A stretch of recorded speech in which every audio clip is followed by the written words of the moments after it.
Exposed and exhausted, things are getting worse on Ukraine's eastern front as Russian troops advance and airstrikes pummel cities, especially Ukraine's second biggest, Kharkiv. Air campaigns are knocking out Ukrainian energy facilities, and Ukraine's top military commander warning the situation in the east has deteriorated significantly. 2 hours north of Kyiv in Chernihiv, the death toll rises again from Russian missiles.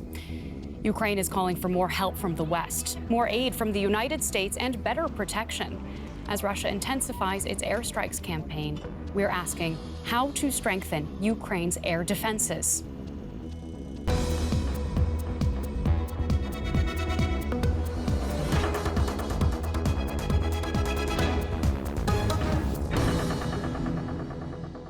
Hello and welcome to this week's edition of To The Point. I'm Claire Richardson in Berlin and thrilled to welcome our panel of guests this week.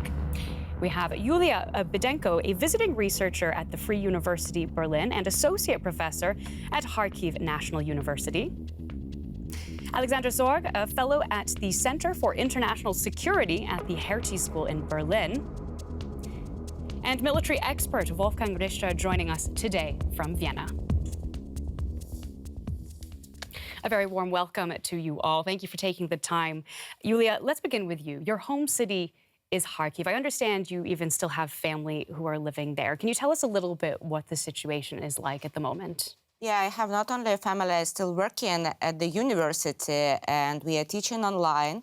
My students are also there in Kharkiv. The situation is really critical, but I wouldn't say that Russian military forces move closer to the city in a significant way, but Russia is still attacking Ukrainian cities in the east, not only Kharkiv, but also Chernihiv recently, yesterday, with the missiles and drones, and that is a systematic problem for the city. The other point that now all the significant thermal power plants are destroyed. And as the analytics in energy sector says, it probably couldn't be repair the centralized heating for the winter season forthcoming. Now, most of people have no electricity at all for 20 or 12 hours. It depends on the districts. And normally the electricity is available for consumers at night. So a lot of people, they try not to sleep at all just to make their, daily routine. So this is having a huge impact on daily life in Kharkiv already with these power outages. Yeah, but for 1 minute, I have a positive message, not to sound too much pessimistic.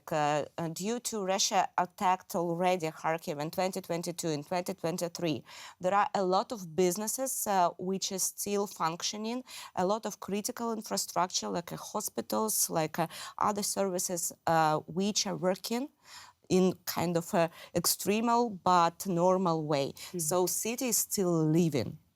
Now, I want to come to Wolfgang to ask a little bit more about the strategic element here. Kharkiv has been under missile and artillery fire for weeks. What do you think does make it such an important target for Russia?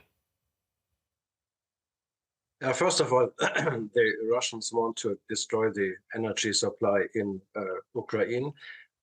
They do that not just for destroying the civilian needs, the critical infrastructure as such, but they want to have, of course, an interruption of the electricity needed for running railroad, which is very important for the supply. You have to see the long transport lines from western borders of Ukraine to the front lines in the east and in the south. And for that, electricity is, of course, one of the first things that is needed.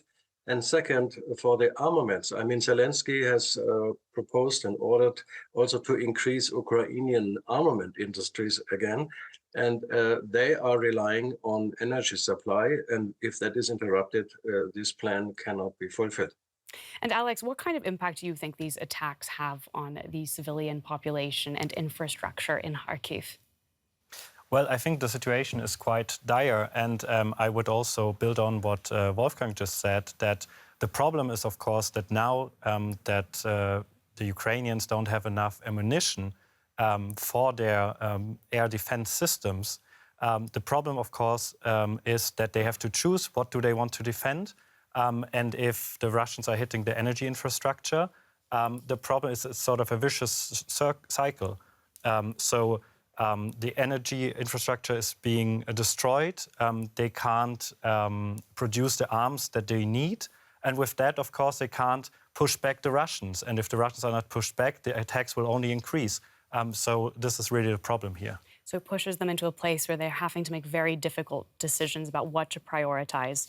Let's come back to this conversation in just a moment. I do want to take a closer look at Kharkiv itself, because we've been speaking about it so much. With a pre-war population of about 1.5 million people, it is the second biggest city in Ukraine after Kyiv. And it lies just 40 kilometers south of the Russian border, which makes it particularly vulnerable. It is, in fact, close enough that Russian missiles can reach it in less than a minute. Katerina Velichuk was resting when an explosion shook her entire apartment block. A Russian-guided bomb exploded in the backyard. I covered my head with my hands and waited for the moment of explosion. I felt the shockwave move down my body, and everything was coming down. One man was killed in the attack, and the residents are in shock. Kharkiv has been under constant fire since mid-March. Ukraine's second-largest city is located only a few kilometers from the Russian border, leaving residents with virtually no warning of attacks. We have a catastrophic shortage of air defense systems, not only in the Kharkiv region, but throughout the whole country, especially in the Kharkiv region.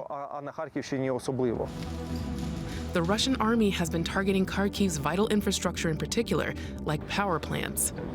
Without energy, water, and food, Putin hopes to demoralize the people of Ukraine and bleed the country dry. How much longer can Ukraine hold on to its cities in the east? I'll put that question straight to Wolfgang. How long can Ukraine hold on to its cities in the east under circumstances like the ones that we've just seen in Kharkiv? One should distinguish first between the bombing campaign of the Russians against the energy infrastructure and transport infrastructure and the situation at the front lines. At the front lines, what can be felt now by the Ukrainian military is the superiority of Russians in terms of personnel, but also in terms of ammunition available. So it makes a big difference if the Ukrainians can maybe still shoot 2,000 grenades a day. I speak about artillery, while the Russians can have 7,000 or 10,000 a day. This can be felt now at the front lines, and that is the reason why the Ukrainians have to do both. They have to look for better supply, and this is, of course, the task of the West.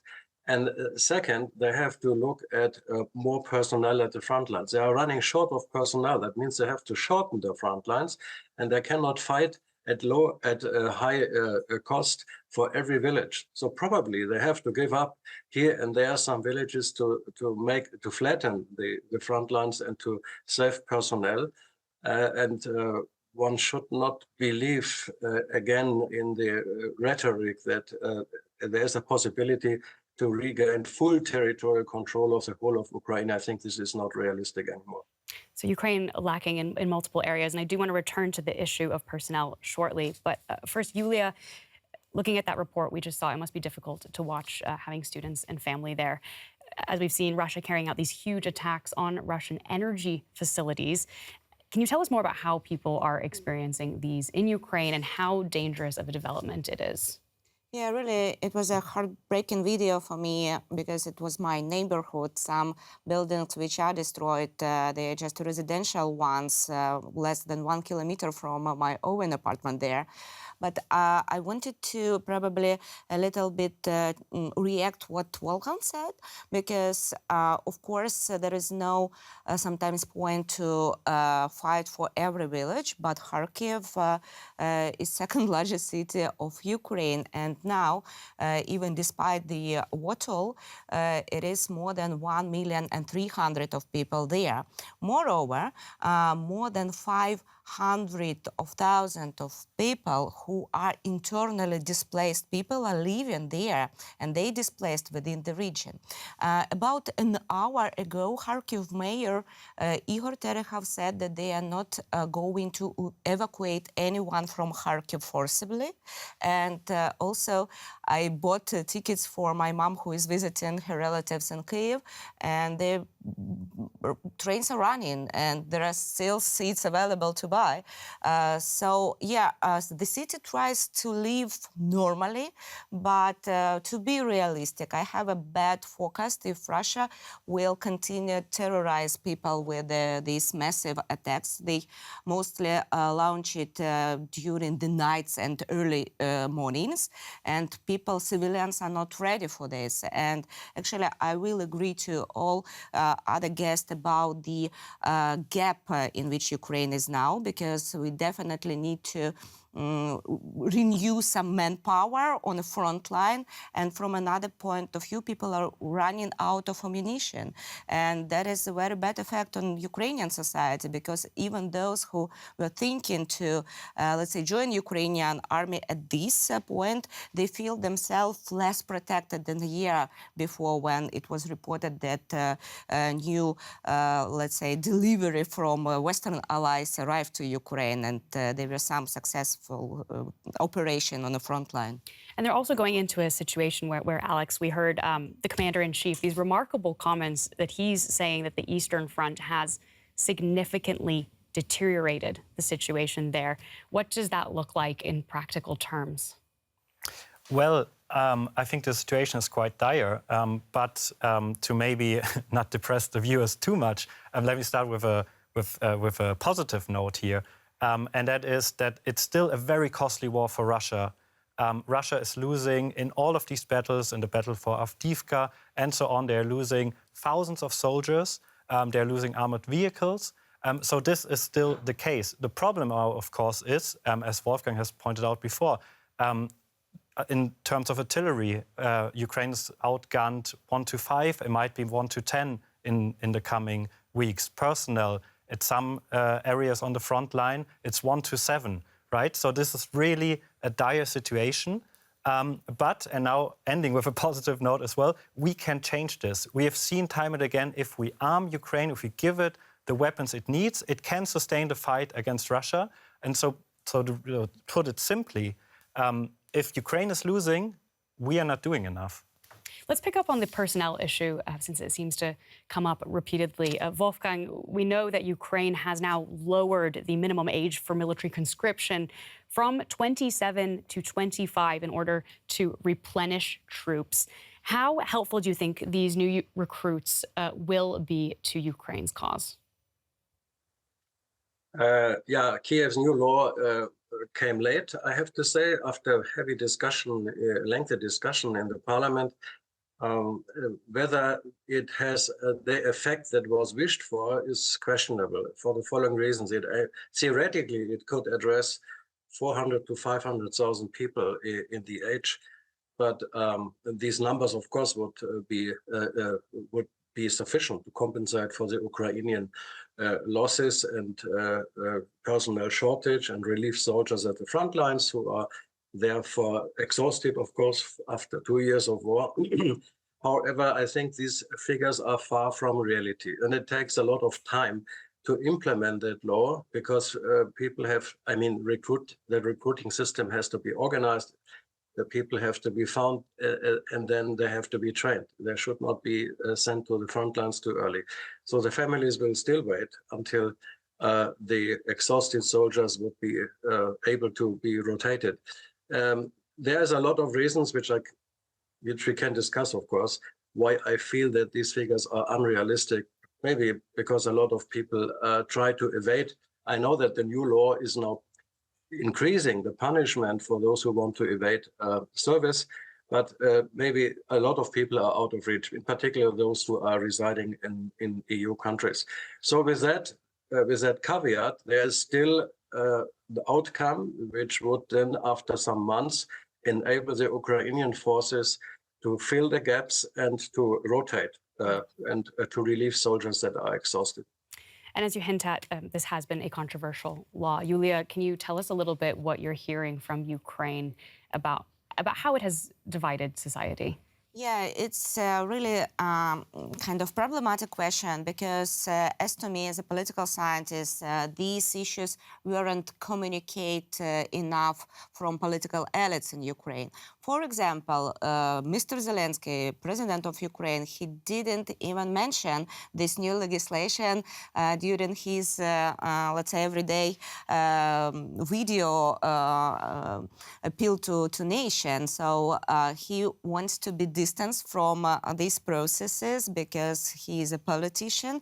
And from the other point of view, there are a lack of clarity who will be conscripted, whether people will be trained in a good manner and then, let's say, forwarded on a front line. There are a lot of civilians, especially male civilians, who are afraid to be just put on a front line after, let's say, they just updated their data.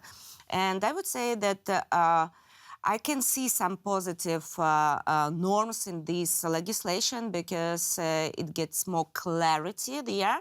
But from another point of view, it's not a rocket science. We can just count that effects of this legislation will be kind of visible closer to autumn or probably winter, because in a month the law will be enforced. Then people have 2 months to register or to update their data. Then it is territory commission who are deciding the capacity of a person, the education level, the other reasons, the health condition of a particular person. And then we also need 2 months due to this new legislation for these people to be trained. So it is not immediate response, of course. And there are a lot of speculation within Ukrainian society, and I would say there are a lot of Russian informational psycho operation within Ukraine, both regarding demobilization law and both regarding the situation in Kharkiv. Yesterday, they tried to widespread the information that there will be evacuation from the city. You must, as a civilian person, leave the city. And the other target they try to reach is the male population, especially young ones. So they use TikTok, they use Instagram for that, which was not so typical for them before. Yeah. It's worth discussing, though, isn't it, Alex? I mean, for the Ukrainian soldiers who've been on the front line since the start of the war, many of them are exhausted. They want to have an end date in mind of when they can go home and get on with their lives and make plans. When we look at the new recruits that might be called up under this new conscription law, how useful do you think they will be if they perhaps did not join as enthusiastically as at the start of the war? Well, as I've pointed out before, there is, of course, a personal problem, right? So you have, as I said, at some sections on the front line, 1 to 7. So every recruit is needed, and as pointed out before, these soldiers on the front line, of course, are getting exhausted. So this will help, yes, but and I know it's sometimes more interesting if these discussions are more controversial, but I have to agree here with what Yuliya said before, and that is that, of course, morale is tanking if you're losing battle after battle, and also because you don't get the arms that you need, right? And on the other side, the Russian side, Russia is recruiting 30,000 soldiers a month, and they're just putting them out of the prison system, basically. Not good for Russian society, of course, but Putin doesn't care about this.